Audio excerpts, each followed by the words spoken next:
Hello friends, my name is Kajal और आप सभी का स्वागत है मेरे चैनल पर। और आज के इस वीडियो में हम डिस्कस करने वाले हैं यूपीडीएलएड फर्स्ट सेमेस्टर सब्जेक्ट बाल विकास। और इस क्लास की जो टाइमिंग होती है वो सुबह 11 बजे होती है। ठीक है, 3 दिन बाल विकास की क्लासेस चलती है। और फ्रेंड्स, हम बिल्कुल शुरुआत से डिस्कस कर रहे हैं। अगर आपने प्रीवियस वीडियोस नहीं देखे हैं तो आप सभी को कमेंट्स बॉक्स या फिर डिस्क्रिप्शन बॉक्स में लिंक मिल जाएगा, आप वहां से जाकर देख सकते हो। जैसे मैं बता दूं फ्रेंड्स कि हम कल डिस्कस किए थे कि वंशानुक्रम क्या है, वंशानुक्रम के सिद्धांत क्या है। और आज की इस वीडियो में हम जो टॉपिक डिस्कस करेंगे वो डिस्कस करेंगे कि बाल विकास पर वंशानुक्रम का क्या प्रभाव होता है। जी हाँ फ्रेंड्स, ये बहुत ही महत्वपूर्ण है, जिसमें हम टॉपिक डिस्कस करेंगे तंत्रिका तंत्र की बनावट, ठीक है, बुद्धि पर प्रभाव, मूल प्रवृत्तियों पर प्रभाव, और उसके बाद स्वभाव का प्रभाव, और उसके बाद नेक्स्ट शारीरिक गठन। ये कुछ महत्वपूर्ण पॉइंट्स है जिसको आज के इस वीडियो में हम पूरा क्लियर करने वाले हैं। तो वीडियो को लाइक कर दीजिए और अपने फ्रेंड्स मित्रों को शेयर कर दीजिए। और अगर आप हमारे चैनल पर नए हो तो चैनल को सब्सक्राइब कर सकते हो, क्योंकि हम यूपीडीएलएड से रिलेटेड प्लस जितनी भी क्लासेस है इस चैनल के माध्यम से आप सभी को प्रोवाइड करते हैं। तो चलिए फ्रेंड्स, देख लेते हैं कि बाल विकास पर वंशानुक्रम का प्रभाव क्या होता है। जैसे कि आप यहाँ देख सकते हो, फर्स्ट लाइन पे क्या कह रहा है कि बच्चे के व्यक्तित्व के प्रत्येक पहलू पर वंशानुक्रम का प्रभाव अवश्य पड़ता है। और मनोवैज्ञानिकों ने वंशानुक्रम के प्रभाव को रोकने के लिए विभिन्न प्रयोग किए हैं और यह सिद्ध किया है कि बालक का विकास वंशानुक्रम से प्रभावित होता है। और वंशानुक्रम निम्नलिखित प्रकार से बाल विकास को प्रभावित करता है। तो चलिए फ्रेंड्स, हम देख लेते हैं कि वो प्रभाव क्या है वंशानुक्रम का। तो सबसे पहला जो पॉइंट है वो है तंत्रिका तंत्र की बनावट। ठीक है, तंत्रिका तंत्र की बनावट यानी तंत्रिका तंत्र में प्राणी की वृद्धि, सीखना, आदतें, विचार और आकांक्षाएं आदि केंद्रित रहते हैं। और तंत्रिका तंत्र बालक में वंशानुक्रम से ही प्राप्त होता है और इससे ही ज्ञान इंद्रिया, पेशियां तथा ग्रंथियां आदि प्रभावित होती रहती है। और छात्र की प्रतिक्रियाएं तंत्रिका तंत्र पर निर्भर करती हैं। अतः हम बालक के तंत्रिका तंत्र के विकास को सामान्य, पिछड़ा एवं असामान्य आदि भागों में विभाजित कर सकते हैं। और बालक का भविष्य तंत्रिका तंत्र की बनावट पर ही निर्भर करता है। यानी आपकी जो तंत्रिका तंत्र में क्या क्या आ जाता है, वृद्धि आ जाता है, सीखना आता है, आदतें, उसका विचार कैसी है, उसकी आकांक्षाएं क्या है, तो वो जितना भी है ये सब वंशानुक्रम का प्रभाव है। तो हम उसके थ्रू ये पता लगा सकते हैं जो इसका भविष्य है, यानी तंत्रिका तंत्र के थ्रू हम ये पता लगा सकते हैं कि यह किस क्षेत्र में जा सकता है। और इसका जो भविष्य है ये तंत्रिका तंत्र पर डिपेंड करता है, यानी उसके सीखने पे, उसकी आदत पे, उसकी स्वभाव, उसकी आकांक्षाएं, उसके विचार पे डिपेंड करता है। ठीक है, दूसरा जो आपका पॉइंट है वो है बुद्धि पर प्रभाव। तो बुद्धि पर प्रभाव कैसे होता है, तो मनोवैज्ञानिकों ने अपने प्रयोग में यह स्पष्ट कर दिया गया है कि वंशानुक्रम के द्वारा ही छात्र में बुद्धि आती है। अतः बुद्धि को जन्मजात माना गया है। अब देखिए, यहाँ सबसे महत्वपूर्ण है, बुद्धि को क्या माना गया है, जन्मजात माना जाता है। और स्पीयरमैन ने बुद्धि में विशिष्ट एवं सामान्य तत्वों को वंशानुक्रम की देन माना है। यानी हमने स्पीयरमैन, आप सभी को पता है, द्वितीय ये दिए थे। ठीक है, तो यहाँ यही कहा जा रहा है कि जो स्पीयरमैन है इनके द्वारा कोई सामान्य बुद्धि का बालक होता है तो उसमें कोई विशिष्ट बुद्धि का बालक होता है। तो वंशानुक्रम की यह जो है, जो दोनों पार्ट में विभाजित है, ये वंशानुक्रम की ही देन है। बालक की बुद्धि वंशानुक्रम से ही निश्चित है। तो इसलिए बालक पर जो वंशानुक्रम का प्रभाव है उसके बुद्धि पर बहुत ज़्यादा इफेक्ट पड़ता है। ठीक है, तीसरा जो पॉइंट है वो है मूल प्रवृत्तियों पर प्रभाव। यानी मूल प्रवृत्ति बालक और बालक के व्यवहार को शक्ति प्रदान करती है। इसको हम देख नहीं सकते, बल्कि व्यक्ति के व्यवहार को देखकर पता लगाते हैं कि कौन सी मूल प्रवृत्ति जागृत होकर व्यवहार का संचालन कर रही है। और देखिए, मैकडूगल महोदय ने इनका पता लगाया था और इनको जानने के लिए उन्होंने प्रत्येक मूल प्रवृत्ति के साथ एक संवेग को भी जोड़ दिया। यानी मूल प्रवृत्ति के साथ क्या जोड़ दिया, एक संवेग को जोड़ दिया, जो मूल प्रवृत्ति का क्या है, प्रतीक होता है। जैसे कि हमने कल डिस्कस भी किया था, आपका जो संवेग होता है, हंसना, रोना, क्रोधित होना, ठीक है, डरना, ये सभी क्या है, एक संवेग है। तो संवेग को देखकर मूल प्रवृत्ति का यानी जो आपकी प्रवृत्ति होता है उसका पता लगाया जा सकता है। आपने यह भी स्पष्ट किया है कि ये भी वंश से ही प्राप्त होते हैं, यानी जो आपकी मूल प्रवृत्तियाँ होती है वो भी क्या वंश से ही प्राप्त, यानी वंशानुक्रम का इफेक्ट आपके मूल प्रवृत्ति पे ही पड़ता है। ठीक है, एवं सहयोगी संवेग निम्नोक्त है। जैसे कि देखिए मूल प्रवृत्ति क्या है, जैसे कि प्रश्न ऐसा भी आ सकता है कि जो आपका मूल प्रवृत्ति है संवेग के साथ किसने जोड़ा है, ताकि बहुत ही आसानी के साथ पता, क्योंकि जो आपका मूल प्रवृत्ति है वो दिखता नहीं है, ठीक क्या है, अमूर्त है, वो दिखता नहीं है।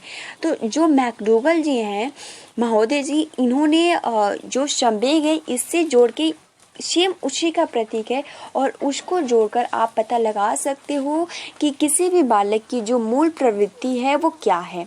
ठीक है, तो जैसे कि देखिए मूल प्रवृत्ति में आपका क्या क्या आ जाता है, पलायन आता है, निवृत्ति आता है, जिज्ञासा आता है, युत्सा आता है और आत्मगौरव आता है। तो देखिए पलायन मतलब संवेग से जोड़ के अगर आप देखेंगे भय, तो इससे पता लगेगा कि हाँ उसकी मूल प्रवृत्ति क्या है, भय। तो वो दिखता तो नहीं है लेकिन हाँ हम उसके भय यानी हम जब संवेग को जोड़ेंगे तो हमको ये पता लगेगा कि हाँ उसकी ये क्या है, मूल प्रवृत्ति है यानी पलायन। ठीक है, सेकंड है निवृत्ति, यानी निवृत्ति मतलब क्या, घृणा, किसी से जो आपका संवेग है, घृणा मतलब दूसरा शब्द ईर्ष्या हो जाएगा, यानी किसी से ईर्ष्या करना। तो ये हमें कैसे पता हम लगाए कि उसकी मूल प्रवृत्ति क्या है। तो निवृत्ति के साथ अगर हम घृणा यानी ईर्ष्या को जोड़ेंगे तो हमें ये पता चलेगा कि जो उसकी मूल प्रवृत्ति है घृणा करने वाला है, ईर्ष्या करने वाला है, या फिर हमें ये पता चलेगा कि जो उसकी मूल प्रवृत्ति है वो निवृत्ति है। किसके साथ जोड़ के, तो संवेग यानी घृणा के साथ जोड़ के, तभी हमें पता लग सकेगा। उसके बाद देखिए जिज्ञासा यानी आश्चर्य, तो ये तो बहुत ईजी है। युत्सा यानी क्रोध, ठीक है, तो इसके थ्रू भी हम पता लगा सकते हैं। आत्मगौरव यानी सकारात्मक आत्म अनुभूति। ठीक है, तो ये आपके जो मैकडोगल महोदय जी हैं, इन्होंने मूल प्रवृत्ति पर भी कहा है कि ऐसे हमें पता नहीं लगेगा, इसलिए अगर हम संवेग को जोड़ के देखेंगे तो बहुत ही आसानी के साथ हमें पता लगेगा कि एक बालक की जो मूल प्रवृत्ति है, या आप कह सकते हो कि मूल प्रवृत्ति वंशानुक्रम का बहुत ज़्यादा इफेक्ट पड़ता है। ठीक है, ये क्लियर हो गया। आगे बढ़ते हैं। चौथा जो आपका पॉइंट है वो है स्वभाव का प्रभाव, यानी बालक के स्वभाव का प्रकटीकरण उनके माता पिता के स्वभाव के अनुकूल होता है। यदि बालक के माता पिता मीठा बोलते हैं तो उसका स्वभाव भी क्या होगा, मीठा होगा।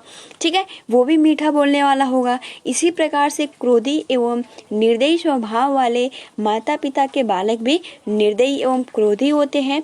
अब देखिए सेल्डन महोदय ने मानव स्वभाव का अध्ययन कर उसे 3 भागों में विभाजित किया। देखिए प्रश्न ऐसा आ सकता है कि जो मानव का स्वभाव है, किस मनोवैज्ञानिक ने इसको 3 भागों में बांटा है, वो कौन कौन से हैं। तो देखिए इसका आंसर हो जाएगा सेल्डन महोदय, और इसको 3 भागों में जो बांटा है, पहला तो हो जाएगा आपका विस्रोटोनिया, ठीक है, दूसरा हो जाएगा टोटोनिया, और तीसरा जो हो जाएगा वो हो जाएगा सेरेब्रोटोनिया। अब इसके बारे में हम जानते हैं, ये तीनों जो आपका मानव का स्वभाव है जो सेल्डन महोदय ने विभाजित किया है, यानी कुछ तो अलग होगा ही, है ना। तो सबसे पहला जो फर्स्ट है वो है आपका विसेरोटोनिया। ठीक है, एक बार और, विसेरोटोनिया क्या है, तो विसेरोटोनिया जो है, इस स्वभाव के जो व्यक्ति होते हैं वो समाज प्रिय, आराम पसंद, हंसमुख और स्वादिष्ट भोजन में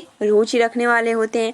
आप भी कमेंट्स बॉक्स में बता सकते हो कि आप फर्स्ट हो या सेकंड हो या थर्ड हो या आप तीनों। ठीक है, सेकंड जो है वो है आपका सोमेटोटोनिया क्या है, तो इस प्रकार के स्वभाव के व्यक्तित्व जो होते हैं वो महत्वाकांक्षी, क्रोधी, निर्दयी, सम्मान प्रिय और दृढ़ प्रतिज्ञा और आदि विशेषताओं वाले होते हैं। यानी देखिए फर्स्ट जो आपका होता है, इसमें जो मानव का स्वभाव होता है, विस्रोटोनिया में जो होता है, इस स्वभाव के जो व्यक्ति होते हैं उनका जो आचरण व्यवहार होता है, उनको समाज प्रिय लगता है, उनको आराम करना पसंद होता है, उनको हंसना, ठीक है, अच्छा स्वादिष्ट भोजन खाना बहुत ही अच्छा लगता है। लेकिन जो वही आपका सेकंड है जिसका नाम है सोमेटोटोनिया, तो इसमें जो व्यक्तित्व होता है महत्वाकांक्षी होते हैं, क्रोधी टाइप के होते हैं, निर्दयी होते हैं, ठीक है, और सम्मान प्रिय होते हैं और दृढ़ प्रतिज्ञा होते हैं। ठीक है, तो ये आपका हो जाता है। इसको इस तरीके के अगर व्यक्तित्व होते हैं तो इनका जो पार्ट होता है इनका नाम होता है सोमेटोटोनिया। ठीक है, लास्ट जैसे सेरेब्रोटोनिया। सेरेब्रोटोनिया क्या है, तो इस स्वभाव के व्यक्ति जो होते हैं चिंतनशील, एकांत प्रिय, नियंत्रण पसंद, ठीक है, नियंत्रण पसंद एवं विचारशील होते हैं। जैसे कि हमने व्यक्तित्व देखा था तो उसमें भी 3 टाइप का होता था, एक तो अंतर्मुखी, बहिर्मुखी और उभयमुखी। जो आपके अंतर्मुखी वाले व्यक्तित्व थे वो एकांत में रहना पसंद करते थे, समाज में उनको रहना पसंद नहीं था, ठीक है, और बहुत ज़्यादा वो चिंतन करते थे। लेकिन अगर वही बात करें हम बहिर्मुखी की, तो उस टाइप के व्यक्तित्व वाले समाज में रहना, लोगों के साथ रहना, बहुत ज़्यादा बोलना, ठीक है, अपने आप को समाज में समायोजन करना उनके लिए बहुत ही आसान होता है। और जो उभयमुखी वाले होते हैं वो दोनों में ही रहते हैं। सेम प्रोसेस इसमें है। जो आपका थर्ड पॉइंट है सेरेब्रोटोनिया, तो इसमें जो व्यक्ति होता है, जैसे हमने पहला जो डिस्कस किया अंतर्मुखी व्यक्ति, तो सेम जो आपका थर्ड है सेरेब्रोटोनिया इससे मिलता जुलता है। ठीक है, इस स्वभाव के व्यक्ति तो जो होते हैं वो क्या होते हैं, चिंतनशील होते हैं, एकांत, वो मतलब बहुत ही शांत जगह पे रहना पसंद करते हैं, और नियंत्रण पसंद यानी बहुत ज़्यादा नियंत्रित, ठीक है, और विचारशील। तो आप सिंपल उससे कंपेयर कर लीजिएगा, ठीक है, जो आपका अंतर्मुखी है। और तो आप तीनों में से आप किस स्वभाव के, किस मानव स्वभाव के हैं, कमेंट्स बॉक्स में कमेंट्स करके बता सकते हो। ठीक है, तो ये जो 3 पार्ट में विभाजित किया है किसने किया है, तो सेल्डन महोदय ने। इनका नाम आप याद कर लीजिएगा, ठीक है, सेल्डन महोदय। आगे बढ़ते हैं। 5वां जो है वो है शारीरिक गठन, यानी बालक का शारीरिक गठन एवं शरीर की बनावट उसके वंशजों पर निर्भर करती है। अब देखिए यहाँ पे फिर से देखिए, अभी हमने सेल्डन का डिस्कस किया मानव स्वभाव पर, अब यहाँ एक नए हैं वो है पियर्सन। उसी प्रकार हमने जैसे कि मूल प्रवृत्ति, तो उसमें कौन थे, तो उसमें आपके मैकडूगल थे। तो ये वैज्ञानिक का नाम आप याद करते चलिएगा, ठीक है। आप कॉपी, मैं जब हर बार कहती हूँ आप जब भी पढ़ो तो कॉपी और पेन लेकर बैठा करो, क्योंकि जो महत्वपूर्ण पॉइंट्स होता है अगर आप अपने कॉपी में लिख लेते हो तो कोई प्रॉब्लम नहीं होती है, ठीक है। आप बाद में कभी भूलेंगे तो आप उसको देख लेंगे, फिर याद हो जाएगा। बट अगर आप ऐसे ही पढ़ते हो तो कुछ टाइम के लिए तो याद रहेगा, बट फिर आप भूल जाओगे तो फिर दिक्कत होती है। तो इसलिए कभी भी आप पढ़ो तो कॉपी या पेन लेकर बैठो, ज़्यादा नहीं, बस पॉइंट टू पॉइंट जो महत्वपूर्ण है वो अपने कॉपी में लिखते चलेंगे तो बहुत ही मतलब अच्छा रहता है, ठीक है। तो शारीरिक गठन यानी जो होता है बालक का शारीरिक गठन एवं शरीर की बनावट उसके वंशजों पर निर्भर करती है। और इसके संबंध में कार्ल पियर्सन ने बताया है कि माता पिता की लंबाई, रंग एवं स्वास्थ्य आदि का प्रभाव बालकों पर पड़ता है। बिल्कुल सही है। उसी प्रकार जो क्रेशमर, ठीक है, क्रेशमर महोदय ने लिखा है कि ये स्टेटमेंट आप याद कर लीजिएगा। स्टेटमेंट ऐसा आता है कि ये कथन किसने कहा है कि माता पिता की लंबाई, रंग एवं स्वास्थ्य आदि का प्रभाव बालकों पर पड़ता है, तो किसने कहा है, तो कार्ल पियर्सन ने बोला है। उसी प्रकार क्रेशमर महोदय ने जो अपना स्टेटमेंट दिया है कि शारीरिक गठन के आधार पर संपूर्ण मानव जाति को 3 भागों में बांटा गया। अभी हमने सेल्डन का देखा तो उन्होंने मानव स्वभाव को 3 भागों में बांटा था, ठीक है। उसी प्रकार जो शारीरिक गठन है इसको जो क्रेशमर है इन्होंने 3 भागों में इसको बांटा है। पहला तो होता है पिकनिक, ठीक है, दूसरा होता है एथलेटिक और तीसरा जो होता है वो होता है एस्थेनिक। तो इसके बारे में हम थोड़ा जानते हैं, बहुत ही महत्वपूर्ण है, ठीक है। तो जो क्रेशमर महोदय हैं शारीरिक गठन को 3 भागों में बांटे हैं, पहला पिकनिक, दूसरा एथलेटिक और तीसरा जो है वो है आपका एस्थेनिक। तो ये हम तीनों के बारे में जानते हैं। पिकनिक यानी पिकनिक में शारीरिक गठन कैसा होता है, एथलेटिक में शारीरिक गठन कैसा होता है और जो एस्थेनिक है इसमें शारीरिक गठन कैसा होता है। पिकनिक, ठीक है, तो आप इसको पिकनिक के थ्रू भी याद कर सकते हो, है ना। तो पिकनिक इस प्रकार का व्यक्ति शरीर से मोटा, ठीक है, कद में छोटा, गोल मटोल और अधिक चर्बी युक्त होता है और उसका सीना चौड़ा लेकिन दबा हुआ तथा पेट निकला हुआ होता है, ठीक है। तो फ्रेंड्स यहाँ पे ये जो है शारीरिक गठन यानी पिकनिक में अगर इस तरीके के जो लोग होते हैं उनका शारीरिक गठन होता है वो इस प्रकार होता है।